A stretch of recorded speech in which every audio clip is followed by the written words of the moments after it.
Counselors. We can go at it alone, or we can surround ourselves with counselors. In choosing our counselors, we must be mindful of their intentions. Otherwise, we will take counsel that will lead us astray. The first good counselors in our lives should be our parents. However, do we all have the blessing of parents who pour into us? For those who do not receive good counsel from birth parents, there remains a plethora of wise parental counseling out there. It is up to the individual to choose wisely. My name is Zibuse L Kunene. Come with me on the journey to empowered thinking. It's important to have counselors. Others would call them advisors. Others would call them confidants. Either way, it's important to have those type of people in your life. You don't need too many. If you have one, it's even better, because some people do not have any and they struggle to find or think about anyone to be in that role, and they at times are not any of that to other people, and therefore it becomes a challenge for them when they have to process and think about or think through things. There's just no one there for them. But if you have one, blessings if you have more. It's such a joy. It's even greater when your counselor is someone from your birth family, like your parents, any of your parents, or any of your siblings, your cousins, your relatives. If you can have any of them becoming your counselor, then you've hit gold. But if not, then there are friends who tend to become that to you, and they take a transitional journey throughout your life. So they'll start out as a stranger, becoming an acquaintance. From an acquaintance, they become a friend, and from a friend, they become a confidant. And when they are there in your life, you must remember this: you need to feed the relationship. Not that you always need to go to them for counsel, but give them you, because they are about you. It's the relationship that you have with each other that matters the most, because then they also have invested themselves into pouring into your life. And as they pour into your life, they get the fulfillment that they've given something to you.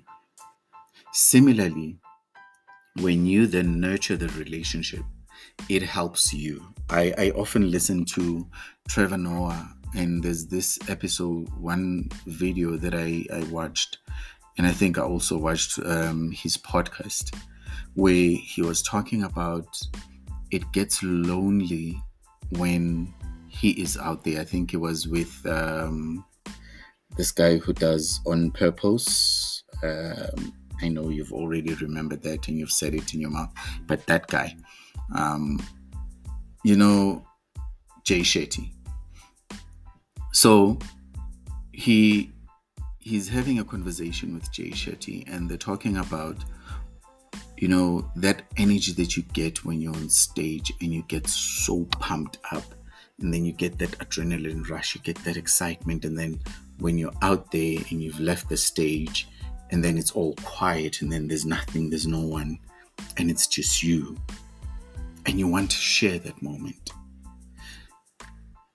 I picked up something very, very, very, very important from Trevor when he said he's got friends in a WhatsApp group that spends years, and through that WhatsApp group, they're able to communicate and talk to each other as often as they can and as often as they need to, because it helps him cope with the fame, with the world around him as things evolve. That as he becomes more famous, there are people who get attracted into his life, but he then says he doesn't easily make friends. And for me, that was something very important, that he doesn't find it easy to make friends, but he's got this group of friends that he's been friends with ever since before he blew up. And you can imagine how those friends then are feeding him based on the authentic person that he is, and not just the person that we all know, the person who has made it, the Trevor that we see being celebrated. But they know something deeper, more intense, more intimate about him. And I bet you some of them are confidants. But he also mentions that his mother is his confidant, and that they sit and talk. And it's such a beautiful thing when a parent and a child, they have that relationship of being each other's confidant. And when the child is grown to a level where you as a parent, you can go to them for some advice, or just even to have them as your springboard, it means that you've done well. And so it's important that we first have confidants or counselors at a very early stage in our life, where we do not have any popularity, where we have not grown to certain levels, where we're able to tell each other off, and faithful are the wounds of a friend. We understand that, but the telling off is not in a disrespectful way, but it is in a truthful way. Because yes, truth does hurt. And it is up to us to how we process, how we give that truth. But what's of greater significance is that we need to have the right kind of friends. We need to have the right kind of counselors, because we miss that, it's all gone. The kind of counselors we have must be able to build us, and their words must be able to build us and give us that empowerment to be better people. So, what counselors do you have? Who are the counselors in your life? Take some time out. Get a pen, get your journal, and write down.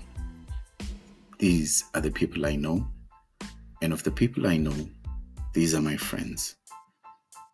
And out of my friends, these are my counselors. Family, is there anyone who is your counselor? If you find that one person, or if you find a person, you've done well. But if not, how can you nurture that? And share your feedback. This is Zibuse L Kunene. Thank you for coming with me on this journey to empowered thinking. Let's do it together. Head on out to the next episode.